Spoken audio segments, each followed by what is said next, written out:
All right, let's get right into it. We've all seen the headlines, right? These massive youth-led protests just exploding out of nowhere, shaking governments to their core. But you gotta wonder, how does that actually work? I mean, how do you organize a full-blown revolution when there's no one in charge? Well, today we're gonna break down the hidden engine that makes it all possible. So yeah, that's the big puzzle, isn't it? How do you topple a government without a leader? Think about 2025. We saw this wave of uprisings, and there was no single figurehead, no central committee, nobody giving orders. And yet, they worked. They were incredibly effective. Now, the easy answer, the one everyone gives, is, oh, it's just social media. But that's way too simple. The real answer is so much cooler, and it's a concept that'll totally change how you think about online movements.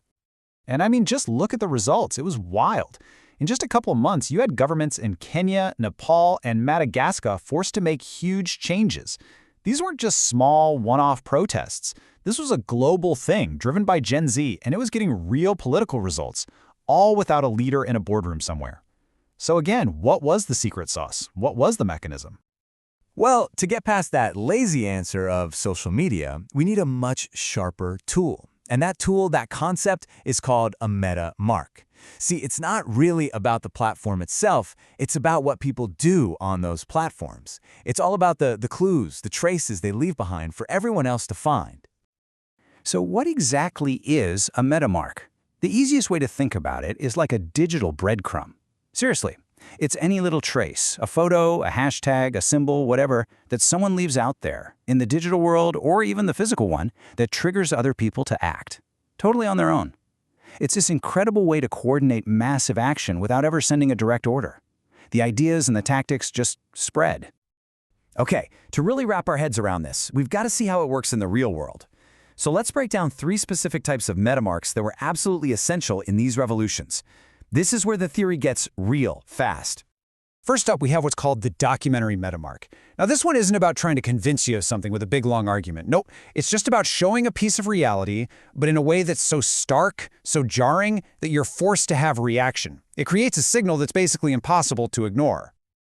And here's a perfect example from Nepal. Someone posted a photo of, get this, a Christmas tree built from luxury brand boxes. Just picture that for a second. A Christmas tree. You know, this symbol of family and humility, literally built out of Gucci and Louis Vuitton boxes.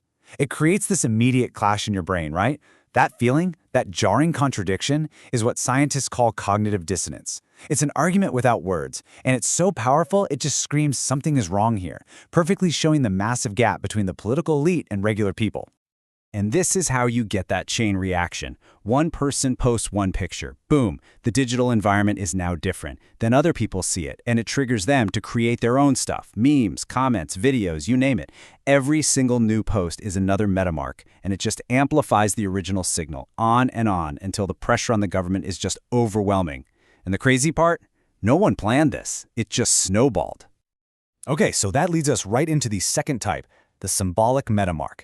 This is a bit more intentional. It's where activists grab a symbol that's already powerful and famous, and they use it to unite tons of people around one big idea, even if those people don't agree on every little detail.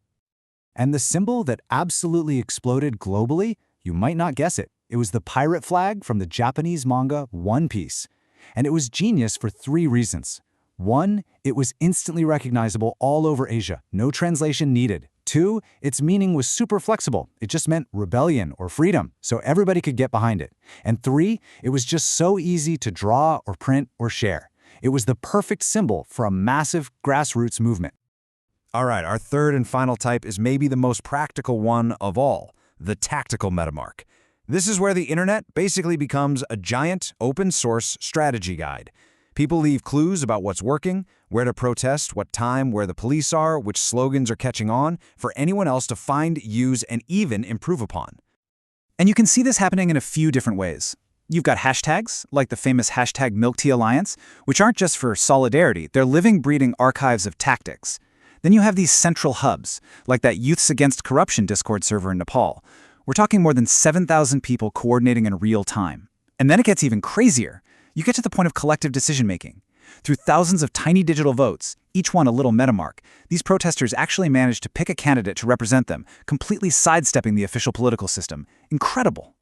But, and this is a huge but, this incredible power to organize chaos has a dark side. The very things that make metamarks so powerful, their speed, their leaderless nature, are also their greatest weaknesses. So let's flip the coin and look at the 4 critical vulnerabilities that could cause these movements to collapse from the inside out. Vulnerability number 1, algorithmic distortion. You have to remember, the platforms where all this is happening, TikTok, Instagram, you name it, they aren't neutral territory. Their algorithms have one goal: to keep you scrolling. They're designed to maximize engagement, not to build a stable democracy. And that has massive consequences for which messages actually get seen. I mean, think about it. What do algorithms love? Outrage. They're built to promote stuff that makes you angry or shocked or emotional. So in Nepal, you had these TikToks about Nepo kids getting hundreds of thousands of views overnight. Why? Because they made people mad. And what that does is it pushes the entire movement towards just staying angry. And look, anger is great for getting people on the streets, but it's absolutely terrible for the slow, difficult, frankly boring work of actually building a new government. Okay, weakness number 2 is what we'll call state nullification. If metamarks need a digital space to live and spread, what happens when the government just deletes that space? Because governments are getting smarter. They're learning how to fight back, and they're going straight for the digital jugular. And they're not subtle about it. You've got Nepal just outright banning dozens of social media platforms. You've got more targeted attacks, like Indonesia shutting down TikTok's live feature right in the middle of a protest to kill coordination. And then you have the really scary stuff, physical threats. In Kenya, activists were being abducted. That changes the whole game. It injects fear into the system and makes everyone think twice before they post anything. Third on our list is a tricky one: homogeneity and exclusion. You know, metamarks often work a lot like an inside joke. They're super effective if you're already in on it, if you share the same cultural background, and that can create these really strong, tight-knit movements.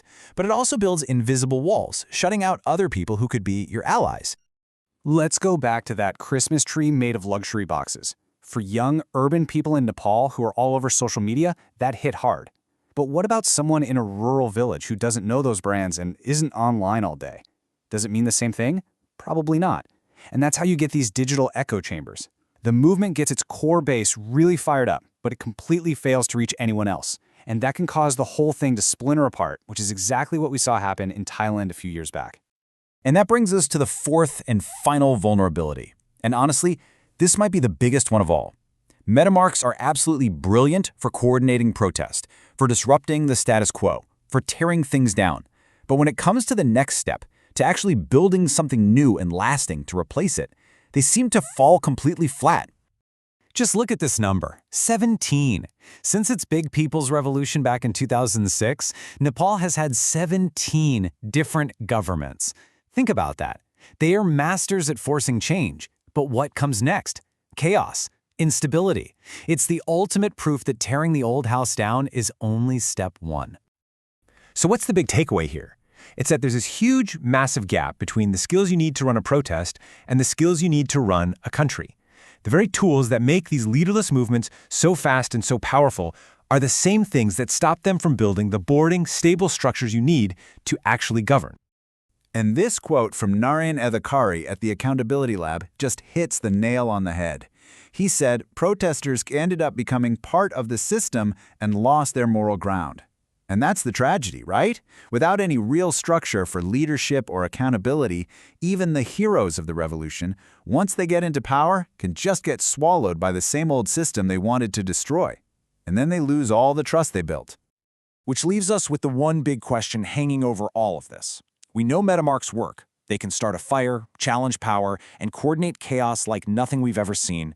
But the real test, the thing that will define the future of democracy in the digital age, is whether these movements can learn to do the second part. Can they figure out how to turn that explosive, chaotic energy of a protest into the slow, hard, and lasting work of building something better?